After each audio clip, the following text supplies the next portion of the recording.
All right, this is episode 1 of the Final Shot podcast. Today, the podcast is brought to you by Buds and Leaves. Buds and Leaves is a full-service licensed dispensary in Vic West.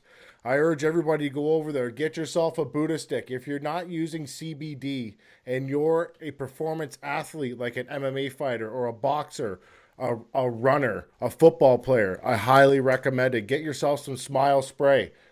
We're not playing with the Smile Spray. I use it before I go to bed. And also CBD capsules. I take these before I go to bed, and they knock me the fuck out. Not even kidding. If you have a problem sleeping, try some CBD capsules. We're also brought to you by, in my opinion, the best boots in boxing right now, Box Runner shoes. Box Runner shoes, they're super lightweight, they're breathable, and ankle support is key in boxing. There's a gentleman a few weeks ago that actually broke his ankle while pivoting. So ankle support is key. I don't like those small little short boots that come up to your ankles. They kind of suck. We'll get to the show, guys. My very first guest that we're gonna have on the show. This gentleman, he boasts a 15-10 MMA record, a 2-1 boxing record with 2 KOs. He's been in the ring and the cage with the likes of Tim Hague, David Loiseau, Clay Davidson, Wilson Govea, Ryan Jimmo, fucking Lee Mean, Justin Schmidt. The list goes on. He's one of my favorite people of all time. He's a super nice guy. He's got the biggest calves in combat sports as Dwayne D-Bomb Lewis. The biggest calves in combat sports. That's awesome. Yeah, we might change your nickname now from D-Bomb to just the biggest calves in combat sports. Just calves. I'll just be a one name. Just calves. Dwayne, they're huge. I don't know, man. I don't see what you see, but whatever, I guess. You're telling me that you trimmed down a little bit. I think you're full of shit. But I did, dude. really? So, yeah, man, because after my fight with Lee, about a month after, October, November, 2 months after, I started having sciatica nerves issues. So I couldn't do any training, no boxing. So I was lifting weights and eating like a pig. So I gained a bunch of weight. But now for the last couple of months, I'm able to get back to doing some cardio again. So I'm able to slim down with this. I've lost like 9 pounds just in the last 2 months, or 2 weeks, sorry. Oh, wow. Good for you. Oh, yeah, man. So I was dealing with a sciatic nerve problem for about a year or two from knee surgery. Oh, wow, okay. Yeah, it's terrible. I'm rolling on foam rollers and sticking friggin' lacrosse balls in my ass and trying to get this. Like, it's insanity. Well, Ted, I don't think you're supposed to stick those in your ass. Maybe on the side of your ass, but not in your ass. I might be wrong. Listen, I'll show you. My ball's right here and it's still white, so we're good. Well, that was one of the main things I wanted to talk to you today about was the back problem, because back problems are a big thing in combat sports. I think like it's tough. Yeah, man. I hurt my back the first time in 2011, 3 weeks before my Jimmo fight at Duke Rufus's club in Milwaukee. I rode with this big fucker named Jesse VM. I'll never forget him. 6'4", probably 300-pound black belt, and he raped me pretty much, and ended up getting compressed. And bulging disc and 2 herniated discs is what resulted from that. Oof. And I've been nothing but touch and go ever since that day. But now, this is the first year I've ever had sciatica issues. And I agree, man, it's excruciating. I went on vacation with my family, and I was like a cockroach going from shady spot to shady spot, going from bench to bench, because I couldn't stand for any length of time. I couldn't walk for any length of time. Brutal. Right. Brutal. I don't. Like I was a 45 minutes at one point for a couple months getting out of bed. Oh. It was bad. I couldn't tie my shoes. I couldn't do anything. Like I'd roll out of bed and get on a foam roller just to loosen my back up so that I could it was terrible. It's the worst thing of all time. Did you have a lot of numbness with yours? Oh, yeah, my feet would go numb and my hands for some reason. Man. Yeah, my right leg from my hip all the way to my toes was dead. It was like a dragging a dead leg. Yeah. Brutal. Well, you know, I don't think anybody knows what paralysis is like unless you're paralyzed. But I think having a sciatica problem is pretty fucking close. Pretty close. You betcha, man. Brutal. So I know we got to talk about the Lee Mean fight. It that was a you're not shy about talking about things anyway. Oh no, dude. But that really wasn't a boxing fight. No, and I I was hoping to box, but I knew in the back of my mind it wasn't going to be a boxing match. Yeah. But I still went in there with the intentions of boxing, like an idiot. But it is what it is, man. Lee hits like a truck. And you can't stand in front of a 245-pound man winging bombs at you and expect things to go well. So, you got caught once in the corner, and then it looked like you recovered. kind of yes and no. If you watch the clip of the fight, I'm watching Lee through my guard. I'm taking all of his punches on my arms. And the minute I pull back my right shoulder to answer back is when I turn my head this way, and Lee got one right there. And I went down like a sack. But I got back up, and like I felt pretty good. I felt like I recovered, but I think I was still in a bit of shock. You know what I mean? Yeah. I never got smoked like that hard by anyone, other than Tim Hague that one time. He broke my face. But he smoked me real good, man. I went down, I got back up, and I felt pretty good on my feet. But I didn't change anything. I just went defense mode and just stupid, right? But whatever. That happens though. That happens when you get clipped. Like, what are you gonna do? Put your hands down and start winging shots? You got to cover up. Yeah. But I didn't throw any offense. I kind of didn't. I should have stayed away a little bit. Lee's known for not having a good gas tank. He admits it himself. Yeah. He's the one random type of guy, and I should have took advantage of that. But you get in there, you want to have some fun. I was hoping to slug it out a little bit with him to have some fun, but hopefully come back with the W. But obviously not. Well, the week before that fight, I actually broke that fight down, and I had you winning because you're an intelligent guy, and I figured you would try to go past the 45-second mark and gas Lee out because he's got the hardest. You really fucking get those words, didn't you? He's got the hardest 1 minute. Intelligent about that fight. But I pull for you in all the fights. You're one of my favorite people of all time, and Lee is too, actually. Thanks, so I was like, shit. Lee is one of my favorite guys of all time. I've known Lee a long time. My very first fight was on Lee's card. Oh, really? Seasons beatings way back in 2007. Was that Ryan Jimmo? No, it was Jordan Murray. Oh, okay. Yeah. Jeez, that's a long time ago. 2007? Yeah, 2006, 2007, that New Year's Eve, right? Yeah. Yeah, that was my very first fight. Fuck. And I've known Lee since then. I always talk to him, kind of follow him a little bit here and there. Great guy. One of the nicest guys you'll ever meet. He's the... Slugged like a mother. Like I said, he hits like a dead dude. Yeah, I would not want to get hit by him. He's a big man, and he throws from the hip. He does, man. All 245 pounds are behind that fist when he throws it. Yeah. So what's been going on since then? You've been in the gym? Yeah, off and on. I've been hitting the weights lots when I had the sciatica issues going on. And the last 2 months now, I'm just getting back into doing some cardio stuff. So I've been hitting cardio pretty hard the last 3 weeks. Just because I'm a little scared of something happening between now and September. I plan on fighting in September. And I want to be able to be in great shape right away. So if I got to take a week off because of some issues, then I'm covered. Yeah. But I'm always so wary of my back, man. It's just such a pain in the ass. If it goes, it goes, right? Like you never know. It could go walking up the stairs or pivoting or turning a corner. You never know. Yeah, you betcha, man. And I fought, when I hurt my back, I fought 10 times after that with back issues, MMA. And it was just stupid. Like, I can't do any wrestling. I can't do any jiu-jitsu. I can't do any leg workouts. Yeah. So I'm so limited. And then that fucks with your head a lot too, right? When you're in there. So but I mean, such is life, man. You got to deal with all that shit and just keep pushing forward, I guess. Well, they call it rolling with the punches, I think. Yeah. Rolling with the punches. So now that you're strictly a boxer, you're a 100% boxer now. I don't think you have any aspirations on going and doing an MMA fight anymore, correct? No, dude, I couldn't if I wanted to. I'd really love to, but I can't. Is it the back that is holding you? Okay. 100%. I mean, if I can go in there and just throw hands with MMA gloves on, that'd be great. But when you're worried about getting taken down and doing the rolling on the ground, I can't throw my hands properly because I'm scared of that shit. Once I'm down on the ground, my back's fucked. I can't do nothing. So yeah, you seem like you like boxing though. It's something that you enjoy. Oops. Yeah, I really do, man. It's it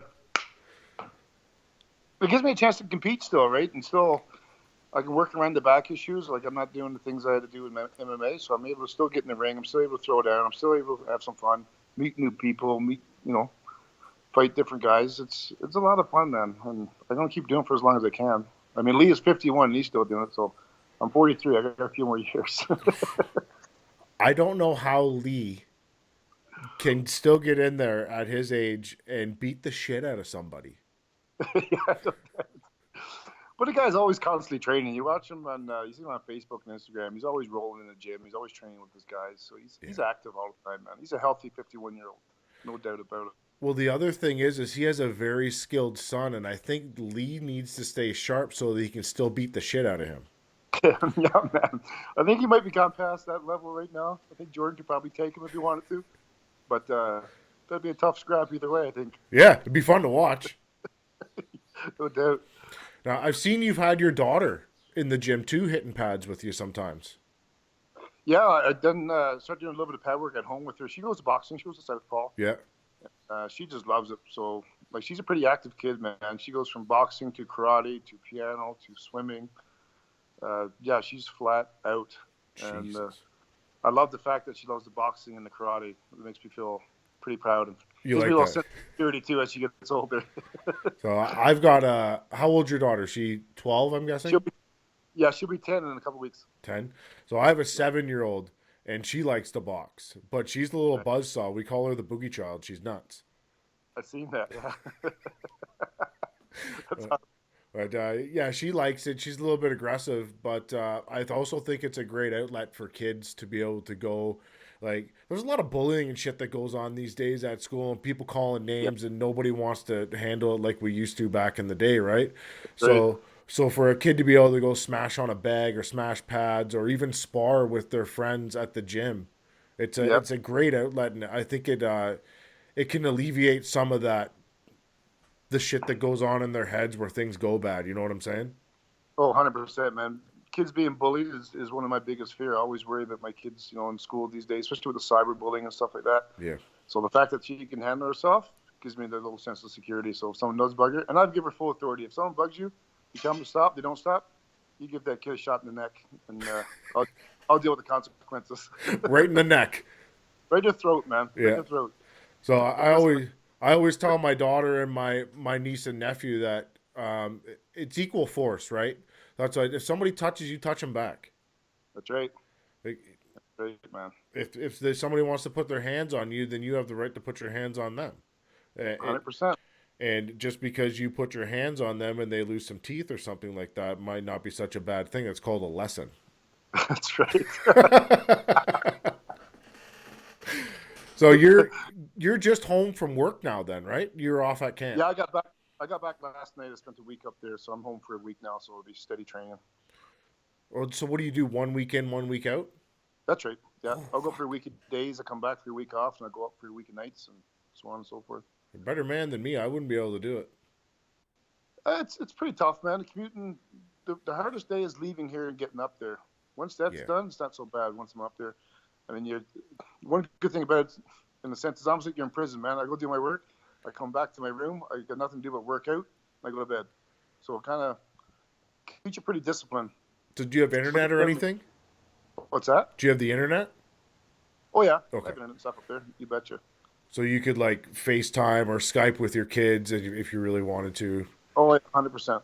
Talk to my wife and kids every night. That's good. I always talk to Ryan Ford about that kind of stuff because he's at home for a very little amount of time when in between fights, right? Because then he leaves for 6 weeks. Yeah, man, he's hardcore. I mean, he's going to Montreal for six to 8 weeks at a time. Then he flies across the world to fight. So yeah, it's gotta be more tougher for him. He's on the road a lot. Well, he tells me he tries to spend as much time with his kids via the internet. Like he'll FaceTime with his daughter and his son and his wife for hours at night, or he'll play online video games with his kid. Nice, that's pretty cool. Yeah, so they get to talk and then they team up so they get to act like a team and go out and do that kind of stuff. So that's fun. The technology is a crazy thing these days where you can be able to spend time with your family but not actually be present. Yeah, 100%, man. That's really cool. I didn't realize he was doing that extra stuff. Yeah, so I don't know if you've ever heard of the Costco trick, but he does this every time he goes to Montreal. So he'll go in there and he'll get a TV and a PlayStation 4 and like an iPad or some shit. He'll buy all that. And then the day before he leaves, he returns it. Oh, really? Because Costco has an always return policy. That's pretty awesome, actually. Never thought of it. Wow. Yeah, so he always tells everybody go buy all your electronics from Costco because you can buy it and then take it back a year later and they don't care. They're okay, thank you. That's deadly. It's just like renting your things. Yeah, man. That's good on him, though, man. He found a loophole. That's awesome. Yeah. So you've right now you spent all your time boxing for Dakota, correct? I'll box wherever, but Dakota just seems convenient for me because it's right here in Calgary. Yeah, I didn't know if you were locked into a deal with them or not if they signed you. No, I'm not locked in with anyone. I don't really want to do that no more. I've done it for years with MFC. Yeah. Mark. And although Mark at MFC treated me awesome, it just limits you with opportunities and such, right? And I'm not, in the past, I used to use vacation from work to fight. I'm past all that too, man. Fights don't last my days off. If they don't land on my days off, I don't usually take them. So, Oh, really? so you're limited even more for opportunities, right? So, Well, realistically, the amount of money that the guys get paid to go do a boxing fight really doesn't shore up what you would miss for missing a week of work, right? Like you're not getting exactly. 15 grand. Exactly. I'd rather use my vacation and take my family and go away somewhere. And the money thing is not a big deal for me anyway, in terms of fighting. Yeah. If I was fighting for the money, I would have stopped a long time ago, dude. You know what I mean? There's nothing in there. You just like to fight. I just do. I like to compete. I don't even think of it as fighting anymore. Just competing, right? And I enjoy it, and it gives me something to focus on. Keeps me in shape. I love hanging out with the guys at the gym, playing punch face with each other. I mean, that stuff is it's strange, but that stuff I love it. It's what connects us all.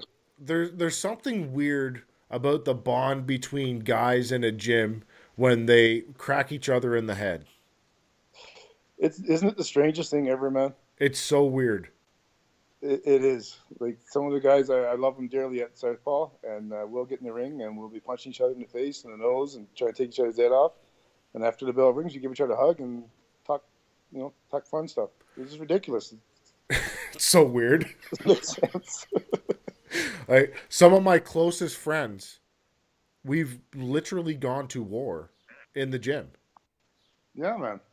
Or guys that I consider brothers, or if something bad happened, I'd be there in a heartbeat. I fought them. Even the opponents, man. Even most of the opponents I fought like close to 30 guys now, and I'm friends with pretty much every one of them. Maybe one or two that I don't connect with regularly, but every other one, you just create that bond, like you said, and you kind of connect for life, man. Well, I always get asked the question, would you be willing to fight a friend? And my answer is always yes, because at the end of the day, I trust the other person that's standing across from me that they're not going to hit me when I'm down or do something crazy, right? Like, because when you fight a guy that hates you, you're doing everything you can to win. I'm gonna headbutt you 100% if I don't like you. I'm gonna put my elbow in your face. I'm gonna do something rude, right? But if it's a mutual respect thing where we're all friends, I wouldn't do that. I'd just have a straight up competition. But like let's say I'm Adam Braidwood and I'm fighting Simon Keane. That's coming up here real quick. It's gonna be a good one, man. I'm fucking cheating. 100%. You can get out with the odd nut shot, I guess, if you wanted to. You just take your warning. Yeah, you get in the clinch and then you just come up with your head a little bit. Yeah. There's craziness like that, but hey, sometimes it's those things that can change a fight. That's right, man. That's right.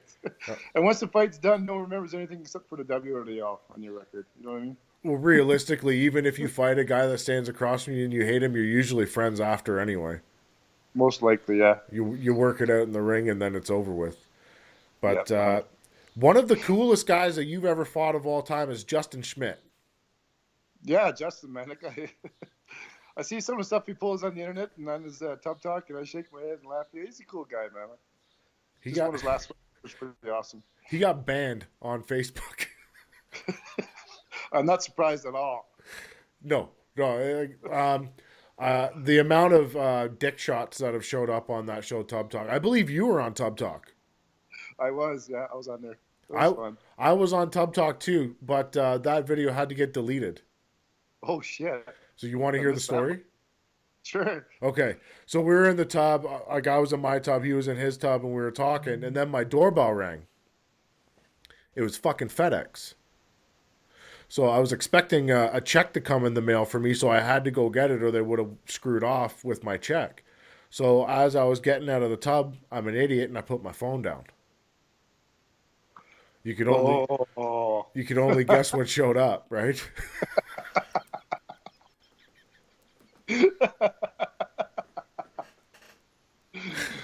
Wow. Yeah. So Take it to the level. so I continued on with putting a towel on, and I took Tub Talk outside to talk to FedEx, Right. and then we had to take the video down. Obviously, not something my wife would be happy about on the internet, No, probably not. Probably not. and I don't think it'd be something anybody'd be happy about to see anyway. I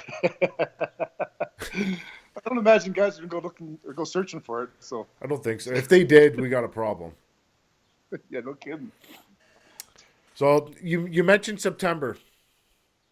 Yeah, I'm hoping for September. That's the next fight that shows up for Dakota, and it's on my days off, and it just works out. Yeah. Um, September's a long way away, Dwayne. I know you're ready. So if somebody called you on the phone right now and said, Dwayne, you have next week off. Do you want to fight? Next week, it's kind of soon. Maybe. Maybe. I mean, I can do it within a month, I would imagine. I would hope so. Think you can get ready in a month? I think so. I think so. But like I said, I'm back training now, and I'm going fairly hard, but I'm trying to ease into it and pick it up as I go. Because again, I'm so scared of my back, so I don't want to jump into too much too soon after being off for like 4 months or whatever it was. So I kind of want to ease into it. That's why I picked September. Give me that extra time. There's no excuses why I can't be in shape in September. Well, you got a fantastic coach too. The next 4 weeks. Yeah. Well, you got a really good coach too in Vlad. Oh, coach, yeah, Vlad's awesome, man. I love that guy. Very smart. Very smart. And he's. I'm sorry. Repeat that. I say he has a vast amount of knowledge, boxing knowledge. Yeah. Well, I'm dealing with Steve Claggett on probably an hourly basis. With Yeah, no kidding. with I think the relationship that those two have, that speaks volumes because Steve's fantastic. Steve's amazing, man. I love that kid too. One of my favorite boxers, Steve. I see the work ethic in him, man. I've never seen it in anyone else before. He's there whenever I get there. He's always there. He's there all day long, training all day long. It's ridiculous. Yeah. Got gas for days. He's good, man. Like that. His last fight in Boston, I was doing like a round by round thing, and you were chiming in on it too. But his first round was amazing. Yeah, man. Yeah, man. I know he was pretty disappointed himself. He kind of went to some old habits. He said, I thought the fight was super entertaining. And give him props to his opponent there. That kid was really good as well. I mean, he was moving really well, and I think that was maybe the difference in the fight. Yeah. He throws a little combination, and he get out of there. And Steve was more kind of trying to stalk him. But I've seen Steve fight completely different beforehand. And sparring, I've seen him fight or spar completely different. I kind of feel he might have went back to his old ways, and I think he admitted that too. He kind of got caught up in his old style, and it's too bad. But you know what? Like you said, that stuff happens, man. Well, it's a thing when you do a quick switch.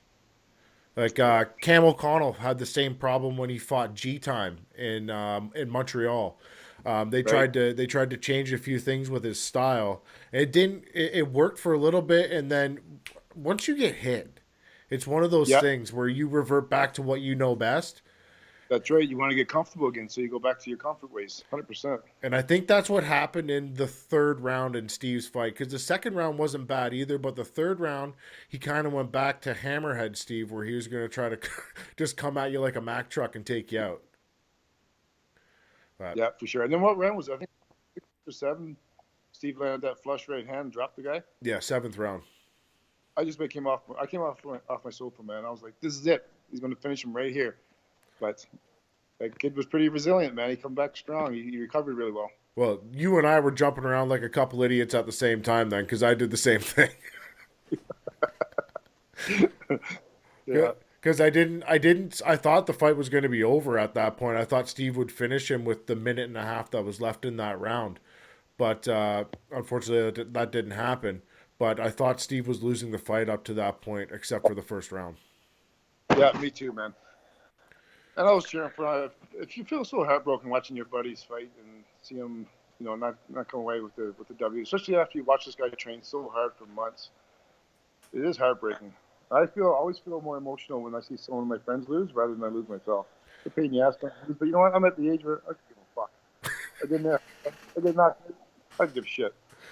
Go back to the gym and go back. I'm gonna have a beer and go back to the gym. That's it. Well, I think I think a lot of these fights, people need to not look at what the letter that comes beside the result, but look at the actual body of work, because there's some amazing fights where maybe my guy loses or your guy loses, but it's still a super entertaining fight. If you're not entertained, then there's a problem. Yep, 100%. I think people put a lot of stock in this winning and losing stuff, and granted, it is important when you're that athlete and you need to progress. Yeah. Like Ryan Ford, I thought he won his last fight. Me too, man. I watched that fight as well. He's got robbed the last couple times, as far as I'm concerned. Correct. I would agree with that. But like I said to him, I'm like, you can't look at that letter that comes beside that, because everybody else on the planet watched the fucking fight too. Yeah, I find boxing and MMA is so different when it comes to your records. Unless you're an undefeated boxer, it seems like you get zero respect or little respect. MMA, you can be 15-10 and be a world champion. Like, you know what I mean? It's a different aspect, I think. In boxing, I think hopefully they get away from that now. They kind of change that mindset, because there's so many boxers that don't have the greatest records. They're amazing fighters, and you watch them, they're entertaining as fuck. Yeah, I'd rather watch guys go at it, man, than some guy just trying to protect his O and run around and fucking, you know what I mean? Like, just trying to stay away from the fight itself. well, when I look at the guy's records and I see like a 24-0 or a 40-0, I'm like, well, that guy hasn't quite figured out where he can push the limit to yet. Right. So when you can bounce back from a couple losses, and I see that 29-2 or that 14-1 or whatever it is, I'm like, okay, well, this guy knows what it's like to lose. Yeah, that's right. Doesn't feel nice. No. And doesn't want to feel it again. Exactly. So there's a little. Yeah, there's a little more oomph to what they're going to put into that fight, and I like that better, because I think they're going to fight harder. 100%, and they're going to look for that finish. They want to get that fight. You want to make a statement, especially after coming fresh off a loss. Yeah. So I would guess after suffering your first boxing loss, you want to bounce back hard. Oh, 100%, man. I want to go in there and I want to finish, and I want to have a good knockout. I want to make a statement, like, you know what? I'm old, yes. I just got thumped, yes. But you know what? I'm not fucking done. I got some fight left in me, man, I think, and I'm putting in the work. So yeah, of course, I want to redeem myself, so to speak. Yeah. I think your boxing skills have improved over, like, you've had 3 fights, so it's not like a super long thing or anything like that. But from your first fight to the Justin Schmidt fight, there was some definite improvements. Right. And I do really well in sparring, man. Like, my boxing skills feel really good in sparring. I get some good compliments from coach. But then when you get in the ring, like, depending on who you're fighting, it's hard to express that. I know in the Dan and Yet fight I couldn't do it because I was limited. Justin fight, coach wanted me to go at least a round, just move around, work. And then with Lee, I was kind of hoping to box. I should have tired him out and tried to hoping to box him out, but then, of course, Lee come in like back in the Tasmanian Devil and started swinging for the fences. And me, I didn't do any footwork. I just stood there like an asshole and looking at him, right? So I'm hoping the next one I can actually, use some skill, use some actually box. You know what I mean? Like, show people that I do have boxing skill. I'm not just a thug with big calves. I can move around pretty good and stuff like that. And I got some decent gas, and I got some power, and I got some skill set. Some power. That's an understatement. Well, I think the power comes with the movement, and with boxing is a lot different. You got different gloves on. What you get away with an MMA punch, you won't get away with in boxing. You know what I mean? So with that, I need to change up my style, and I have changed my style quite a bit. So I just want to showcase it. So when I transferred over from MMA to boxing 3 years ago, I noticed a giant power difference between boxers and MMA fighters. Oh yeah, yep, huge. Definitely. They know how to punch. Is the difference. 100%. 100%. Like I got away with some. I had quite a few knockouts in my MMA days, but I don't think there was ever one there where I actually threw the punch properly. Right? I think the fact that I was a bigger guy and I landed the flush shot with little gloves on is the only reason I knocked that guy out. If it had been boxing gloves, the guy would have ate and kept coming. Well, like I've been hit by some boxers that are generally my size, and it's a 30 or 40% punch, but it sucks. Yeah. It's Oh, yeah. it's snappy and like Dude, I took a body shot from Steve Claggett one time. oh no, thank I you. dropped the one knee back. Nope. He hits hard to the body, man. Dude, he's what is he? 150 pounds, 140 pounds. He's probably the hardest puncher in Southpaw there. So. Oh yeah, I seen him ripping on Spicer on that body thing challenge. Oh yeah. No, thank you, sir. Yeah, he generates a lot of power for a small frame, man. That kid's awesome. Look at what he's doing with his feet, though. It's perfect. Yeah, man. He gets everything behind that punch. It's a talent that I think a lot of other sports, like a lot of other combat sports, don't take into appreciation. Because No, how often in MMA training at some of these MMA gyms that you've gone to have you done footwork drills? exactly. Never. Exactly. Zero. Zero. I've been to some of the best gyms in Canada. I've never done a ladder drill. Right. I've never done moving around properly without crossing my feet. Only when I went That's to boxing that happened. And you know what? It happened for 6 months before I even threw a fucking punch. Yep. So Yeah. It's different, no doubt about it, man. And these clubs now, I think they're coming around now. Though there's so much cross training now. yeah, MMA guys, they realize now, you need the boxing pedigree in order to be successful. So I think guys are working on a lot more now. So I think there's a lot of MMA guys going to actual strict boxing clubs now just to get that aspect of it. And it's a different mindset there altogether, man, and a different level of confidence, that's for sure.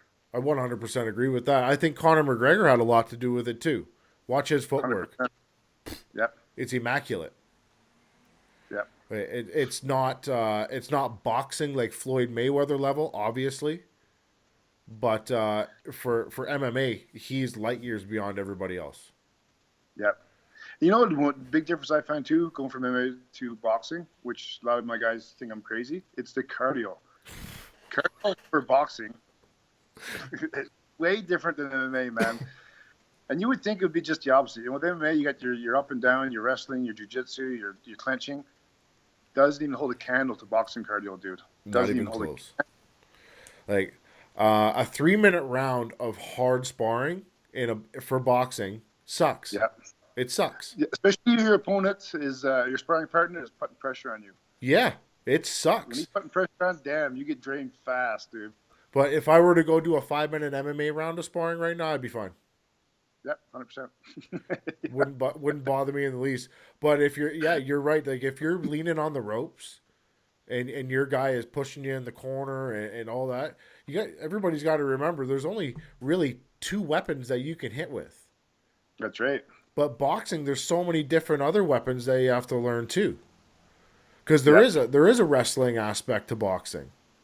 There is. Yep. There's a massive footwork portion of boxing. There's the defense. Defense is key. 100%. I think your head movement and your footwork is probably your biggest weapon. Yeah.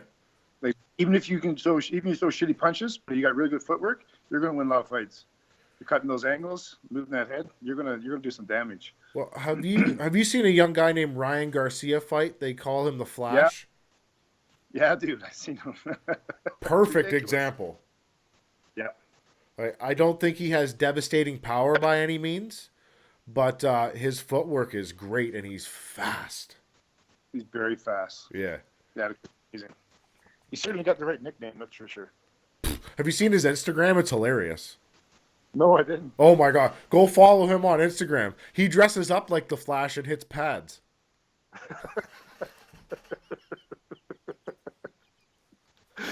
Right on. Oh, it's so funny. But yeah, follow Ryan Garcia. I think it's Ryan the Flash Garcia on Instagram. He's hilarious. He's only 19, man. He's 15-0. Wow, man. Just a kid. But I hate guys like that, man. Those young guys, I Yeah. hate them. I hate them Fuck, all. fuck you, fuck you, Ryan. But I think going 15-0 pro at the age of 19 is a serious problem, though. Yeah. Yeah, I don't know, man. Depends on the person, I guess. I mean, I'm not sure what type of person he is. The fact that he dresses up like a Flash when he gets pads kind of worries me a little bit. But Yeah. maturity level is But kind of different. But when you look at a guy that's 19, at 19 years old, you're not fully developed. When you get to 15-0 and you're an international champion or an intercontinental champion, which he is at this point, you got some deep water. You're in the top 10, yeah, top 15. yeah, Uh, that's a tough area to be at. Like we're not just talking Canada, the United States. We're talking the fucking world. yeah, man. Yeah. So You don't although have to be pretty mentally strong to adapt and be successful. he's fighting full grown men too. He is. He's just a kid. Yeah. Like if A very good kid, but still just a kid. like you're a fully developed man. You're overdeveloped actually. There's something wrong with you.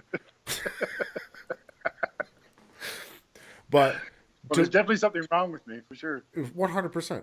But if we were to put a 19-year-old kid beside you, there's a drastic difference. Yeah. Like you've got the muscles, the chest. This kid doesn't even have a chest yet. Yeah, the guy's barely got hairs on his balls, for fuck's sake. He's fucking just a kid. It's so true. But age comes with advantages because you're smarter, you're developed. I don't know when your brain fully develops, but I don't think it's at 19 either. No, definitely not, dude. No, I'm 35 and I still act like an idiot. Yeah, I'm 43 and still there, dude. You're out riding Harleys.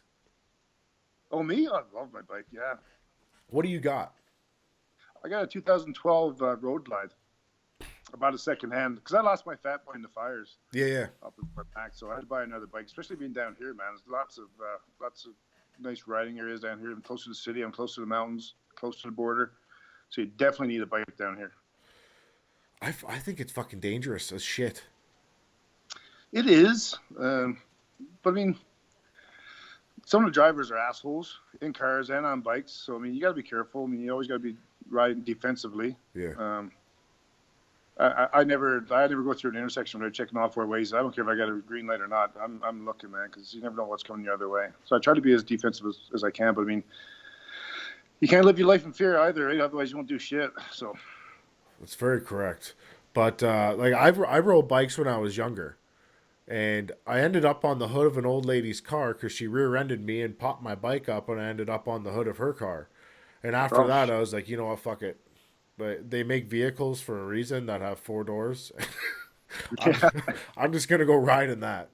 But well, you don't have much of a chance on bike, that's for sure, man. Even if you drop it and just road rash, you're a hurting unit. It's very unforgiving, no doubt. so what I am down with is dirt bikes, though. I like that. I had dirt bikes as a kid, but never. I'd love to have one now, unless if I had buddies to ride with in the dirt. I got no one that's got dirt bikes. I don't know anyone, so I'd be just an asshole riding around the bush by myself. Well, I live in Saskatchewan now, so there is like the great wide open. You could ride to hell and back here. But they're fun out here. You can rip around in the fields. You don't have to worry about some dick in a Ford F-150 climbing up your ass or anything like that. So You're there. I like that. So you're back home for a week now, and then you're going to be obviously down at Southpaw Boxing. 100% hit there tomorrow night. Punch Steve right in the testicles for me. I'll wait till I'm ready to leave and he's not looking, but yes, I could do that. Yeah, like if he sees you do it, run. But when you could probably I don't hit think him. running can help though, because he probably catch me. I can't run that fast for that long. You're gonna have somebody else there that can take the blame. Yeah, no doubt. But you know what, Dwayne? I'm gonna let you go, and you can go hang out with your family because I know that time is short. I don't like to take up guys' time too much. Like I have a lot of respect for the fact that you're willing to leave for a week, go make money, and come home to support your family. So, props to guys like you, and props to you as a human being. You're one of my favorite people of all time. Awesome. I appreciate it, man. Thank you. All right, guys. Dwayne D-Bomb Lewis. Look for him September to return to boxing, and who knows who his fucking opponent will be. All right, guys. We're out. Just hang on a second, Dwayne. I'll talk to you off the air.